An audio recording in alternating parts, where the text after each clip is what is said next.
주시기 바랍니다. 예, 안녕하십니까. 새누리당 서초울 강석훈 의원입니다. 네 분 공청에 참석해 주셔서 굉장히 감사한 말씀을 드리고, 또 사실 이 분야의 그 토론만 하면 제가 다 개인적으로 잘 알고 계신 네 분을 모시고 이렇게 하게 돼서 굉장히 의미 있는 공청회라고 생각합니다. 다만 오늘 이제 논의되는 걸 전반적으로 보면 제가 요즘 몇 가지 좀 여쭤보고 싶은 게 있는데, 이러한 논의들을 함에 있어서 우리가 굉장히 당위론적인 접근은 굉장히 많은데 실증적인 접근 방법은 굉장히 다소 미약하지 않나라고 생각합니다.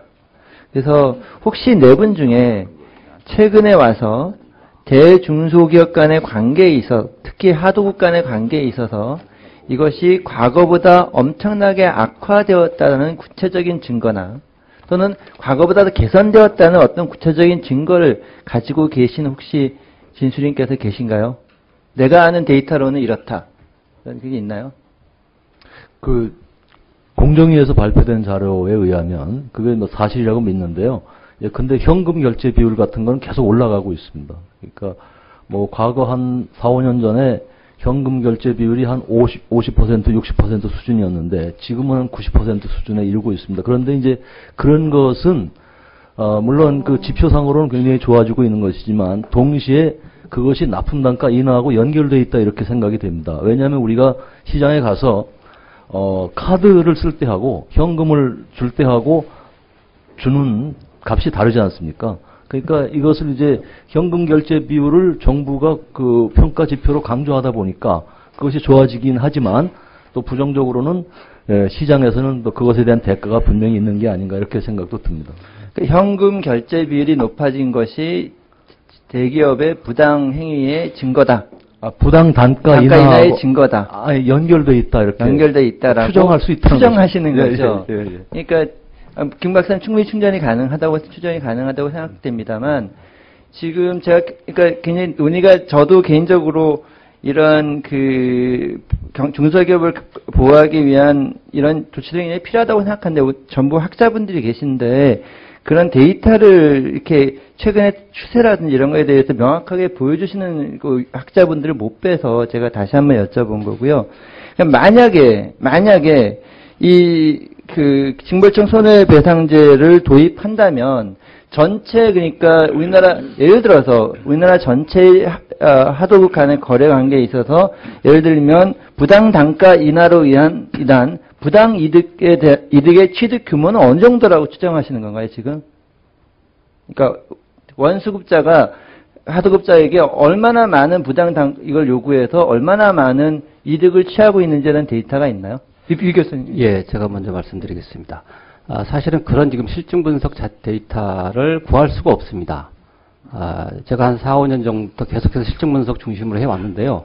문제는 그 하도급 기업, 예컨대 나타난 다음에 1차 정도는 나타납니다. 공정거래위원회에 따라서 원사업자하고 1차 하도급까지 나타나는데 2차, 3차, 4차로 이어지는 그 데이터를 구할 수가 없습니다. 그것은 공정거래위원회 혹은 관련 어떤 협회에서를 가지고 있을 텐데 저희 학자들이나 전문 연구자들은 그것을 구할 수가 없습니다. 그래서 사실은 저희 보고서에 보면 항상 정보 공개를 하고 이러한 데이터를 실증 분석할 필요가 있다라고 이제 말씀을 끝마치고 있습니다. 예, 제가 개인적으로 아까 처음에 질문하신 내용을 좀 답을 좀 드리겠습니다. 제가 그 IT 정책 경영학과로 저 학교에 이 융합학과가 있습니다. 저 대학원에. 거기에 이제 학생들이 대부분 IT 사장들이 많이 있습니다. 그래서 그 질문을 해봤습니다, 한번. 진짜 그 대기업들의 그 하도급 거래 할 때 과연 단가 거래치기 하냐라고 했습니다. 그랬더니 그 대답들은 최근에 많이 개선됐다고 합니다. 특히 대기업들 같은 경우에 단가 거래치기 안 해도 생존이 가능한 대기업들은 가능하면 자제한다랍니다.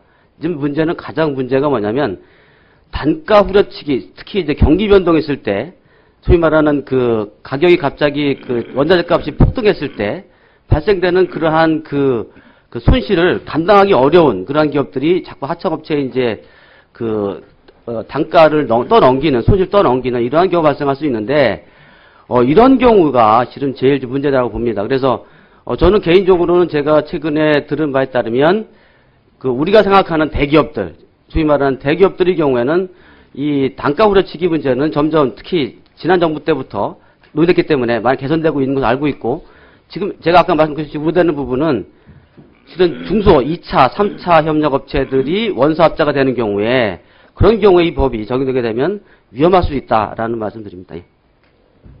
예, 1분 더. 예, 그래서 지금 이제 1차 그러니까 대기업, 아주 대기업의 경우에는 이런 문제가 많이 해소됐다고 치면 2차, 3차의 이슈다라고 하면 사실 이 징벌적 손해배상 제도가 2차, 3차에 내려가면 이거는 기업이 죽고 사는 이슈가 되기 때문에 굉장히 또 다른 차원의 접근도 저는 좀 필요하다고 생각합니다. 그래서 이것들을 도입할 때 있어서 우리가 좀 도입했을 때 어떤 효과가 있을 것이냐 이런 부분에 대한 좀 과학적인 연구들이 좀 진전되었으면 좋겠고, 마지막으로 우리 신석훈 박사님께 여쭤보겠습니다. 그렇다면 이렇게 반대하신다면 다른 대안은 아까 과징금 제도를 활용하면 된다고 하시는데, 실손해배상제도 도입과 과징금 제도 도입을 이루어질 수 있다고 생각하시는데, 과연 그렇게 된다면 왜 그걸로 안 하고 이렇게까지 나갔을지, 거기에 대해서 마지막으로 하고 싶은 말씀 있으면 해주시기 바랍니다. 글쎄, 아직 하도급법상의 실손해배상을 할 수 없다라는 걸 잘 모르시는 분도 꽤 있는 것 같습니다. 바로 그냥 하도급법의 징벌적 손해배상부터 들어오시려고 그러는데, 그게 아니라 공정거래법상의 실손해배상 제도가 있습니다. 그래서 피해자들이 굉장히 수월하게 소송을 할 수 있게끔 제도를 마련해놨고, 하도급법에서 같은 선상에서 실손해배상을 하도급법의 근거에서 민법이 아니라 그럼 훨씬 더 입증 책임이라는 수월합니다. 그리고 부족한 부분은 과징금으로 플러스를 하면은 징벌적 손해배상이라고 하는 무리한 제도가 들어왔을 때의 어떤 그런 법리적 문제도 충분히 해소하면서 실질적으로 동일한 효과를 얻을 수 있는 여러 가지 방안들이 있기 때문에 그런 부분을 좀 더 모색해 보는 게 바람직하다고 봅니다. 예, 수고하셨습니다. 다음은 김용태 의원님 토론해 주시기 바랍니다.